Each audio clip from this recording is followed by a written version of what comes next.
Jacques, serviteur de Dieu et du Seigneur Jésus-Christ, aux 12 tribus qui sont dans la dispersion, salut. Mes frères, regardez comme un sujet de joie complète les diverses épreuves auxquelles vous pouvez être exposés, sachant que l'épreuve de votre foi produit la patience. Mais il faut que la patience accomplisse parfaitement son œuvre, afin que vous soyez parfaits et accomplis sans faillir en rien. Si quelqu'un d'entre vous manque de sagesse, qu'il la demande à Dieu, qui donne à tous, simplement et sans reproche, et elle lui sera donnée. Mais qu'il la demande avec foi, sans douter. Car celui qui doute est semblable au flot de la mer, agité par le vent et poussé de côté et d'autre. Qu'un tel homme ne s'imagine pas qu'il recevra quelque chose du Seigneur. C'est un homme irrésolu, inconstant dans toutes ses voies. Que le frère de condition humble se glorifie de son élévation, et que le riche, au contraire, se glorifie de son humiliation, car il passera, comme la fleur de l'herbe. Le soleil s'est levé avec sa chaleur ardente, il a desséché l'herbe, et sa fleur est tombée, et la beauté de son aspect a disparu. Ainsi, le riche se flétrira dans ses entreprises.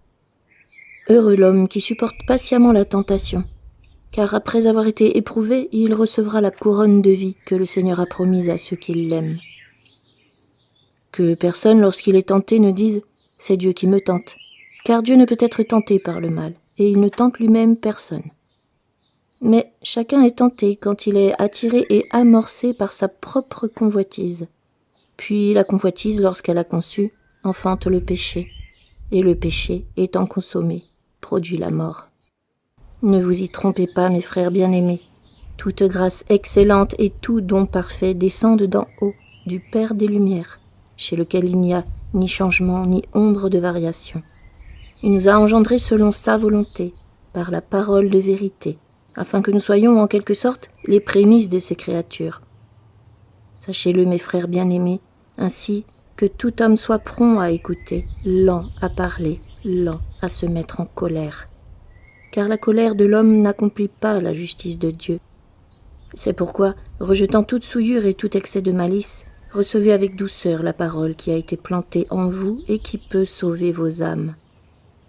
Mettez en pratique la parole et ne vous bornez pas à l'écouter en vous trompant vous-même par de faux raisonnements. Car si quelqu'un écoute la parole et ne la met pas en pratique, il est semblable à un homme qui regarde dans un miroir son visage naturel et qui, après s'être regardé, s'en va et oublie aussitôt quel il était. Mais celui qui aura plongé les regards dans la loi parfaite, la loi de la liberté, et qui aura persévéré, n'étant pas un auditeur oublieux, mais se mettant à l'œuvre, celui-là sera heureux dans son activité. Si quelqu'un croit être religieux sans tenir sa langue en bride, mais en trompant son cœur, la religion de cet homme est vaine.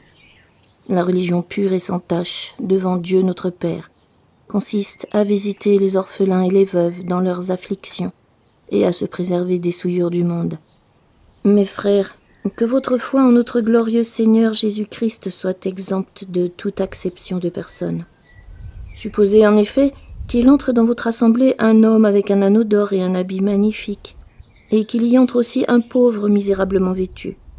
Si, tournant vos regards vers celui qui porte l'habit magnifique, vous lui dites « Toi, assieds-toi ici, à cette place d'honneur. » Et si vous dites au pauvre « Toi, tiens-toi là debout. » Ou bien « Assieds-toi au-dessous de mon marchepied. » Ne faites-vous pas en vous-même une distinction? Et ne jugez-vous pas sous l'inspiration de pensées mauvaises? Écoutez, mes frères bien-aimés, Dieu n'a-t-il pas choisi les pauvres aux yeux du monde pour qu'ils soient riches en la foi et héritiers du royaume qu'il a promis à ceux qui l'aiment? Et vous, vous avilissez le pauvre? Ne sont-ce pas les riches qui vous oppriment et qui vous traînent devant les tribunaux? Ne sont-ce pas eux qui outragent le beau nom que vous portez? Si vous accomplissez la loi royale selon l'Écriture, tu aimeras ton prochain comme toi-même, vous faites bien. Mais si vous faites exception de personne, vous commettez un péché, vous êtes condamnés par la loi comme des transgresseurs. Car quiconque observe toute la loi, mais pêche contre un seul commandement, devient coupable de tous. En effet, celui qui a dit « tu ne commettras point d'adultère » a dit aussi « tu ne tueras point ». Or, si tu ne commets point d'adultère, mais que tu commets un meurtre, tu deviens transgresseur de la loi. parlez et agissez comme devant être jugés par une loi de liberté, car le jugement est sans miséricorde pour qui n'a pas fait miséricorde. La miséricorde triomphe du jugement. Mes frères, que sert-il à quelqu'un de dire qu'il a la foi s'il n'a pas les œuvres? La foi peut-elle le sauver? Si un frère ou une sœur sont nus et manquent de la nourriture de chaque jour, et que l'un d'entre vous leur dise « Allez en paix, chauffez-vous et vous rassasiez », et que vous ne leur donniez pas ce qui est nécessaire au corps, à quoi cela sert-il? Il en est ainsi de la foi. Si elle n'a pas les œuvres, elle est morte en elle-même. Mais quelqu'un dira « Toi, tu as la foi, et moi, j'ai les œuvres. Montre-moi ta foi sans les œuvres, et moi, je te montrerai la foi par mes œuvres. Tu crois qu'il y a un seul Dieu, tu fais bien. Les démons le croient aussi, et ils tremblent. Veux-tu savoir, ô homme vain, que la foi sans les œuvres est inutile? Abraham, notre père, ne fut-il pas justifié par les œuvres lorsqu'il offrit son fils Isaac sur l'autel? Tu vois que la foi agissait avec ses œuvres, et que par les œuvres, la foi fut rendue parfaite. Ainsi s'accomplit ce que dit l'Écriture. Abraham crut à Dieu, et cela lui fut imputé à justice, et il fut appelé ami de Dieu. Vous voyez que l'homme est justifié par les œuvres, et non par la foi seulement. Rahab, la prostituée, ne fut-elle pas également justifiée par les œuvres, lorsqu'elle reçut les messagers et qu'elle les fit partir par un autre chemin? Comme le corps sans âme est mort, de même, la foi sans les œuvres est morte. Mes frères, qu'il n'y ait pas parmi vous un grand nombre de personnes qui se mettent à enseigner, car vous savez que nous serons jugés plus sévèrement.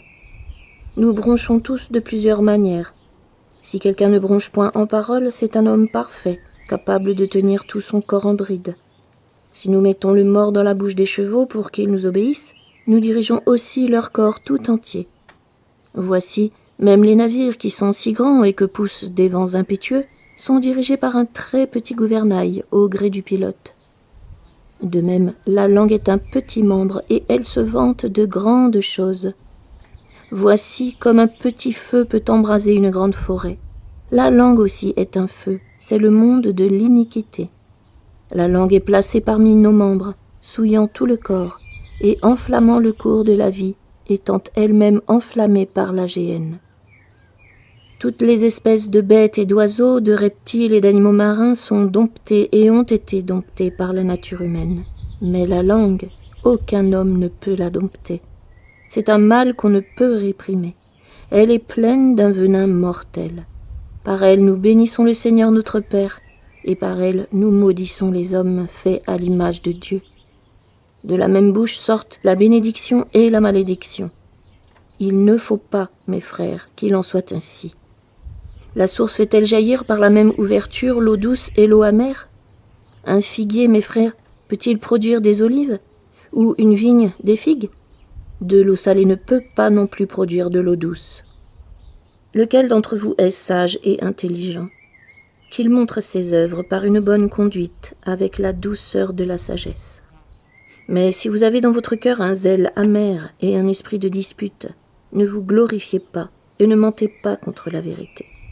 Cette sagesse n'est point celle qui vient d'en haut, mais elle est terrestre, charnelle, diabolique.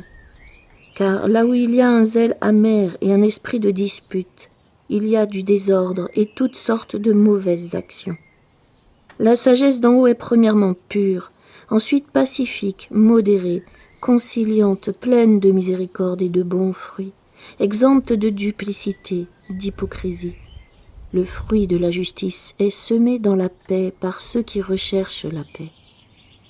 D'où viennent les luttes et d'où viennent les querelles parmi vous? N'est-ce pas de vos passions qui combattent dans vos membres? Vous convoitez et vous ne possédez pas. Vous êtes meurtrier et envieux et vous ne pouvez pas obtenir. Vous avez des querelles et des luttes et vous ne possédez pas parce que vous ne demandez pas. Vous demandez et vous ne recevez pas parce que vous demandez mal dans le but de satisfaire vos passions. Adultères que vous êtes, ne savez-vous pas que l'amour du monde est inimitié contre Dieu? Celui donc qui veut être ami du monde se rend ennemi de Dieu. Croyez-vous que l'Écriture parle en vain? C'est avec jalousie que Dieu chérit l'esprit qu'il a fait habiter en nous. Il accorde au contraire une grâce plus excellente. C'est pourquoi l'Écriture dit « Dieu résiste aux orgueilleux, mais il fait grâce aux humbles. » Soumettez-vous donc à Dieu, résistez au diable, et il fuira loin de vous. Approchez-vous de Dieu, et il s'approchera de vous. Nettoyez vos mains, pécheurs, purifiez vos cœurs, hommes irrésolus. Sentez votre misère, soyez dans le deuil et dans les larmes, que votre rire se change en deuil et votre joie en tristesse. Humiliez-vous devant le Seigneur, et il vous élèvera. Ne parlez point mal les uns des autres, frères. Celui qui parle mal d'un frère ou qui juge son frère parle mal de la loi et juge la loi. Or, si tu juges la loi, tu n'es pas observateur de la loi, mais tu en es juge. Un seul est législateur et juge. C'est celui qui peut sauver et perdre. Mais toi, qui es-tu qui juge le prochain? À vous maintenant qui dites « Aujourd'hui ou demain, nous irons dans telle ville, nous y passerons une année, nous trafiquerons et nous gagnerons. » Vous qui ne savez pas ce qui arrivera demain, car qu'est-ce que votre vie? Vous êtes une vapeur qui paraît pour un peu de temps et qui ensuite disparaît. Vous devriez dire au contraire « Si Dieu le veut, nous vivrons, et nous ferons ceci ou cela. » Mais maintenant, vous vous glorifiez dans vos pensées orgueilleuses. C'est chose mauvaise que de se glorifier de la sorte.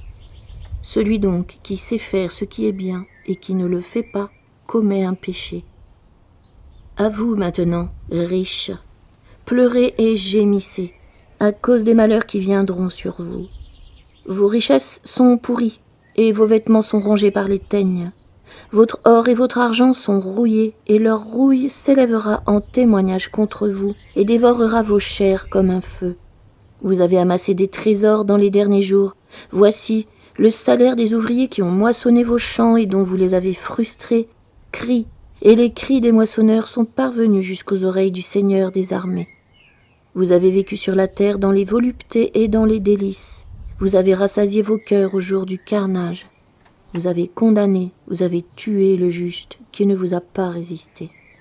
Soyez donc patients, frères, jusqu'à l'avènement du Seigneur.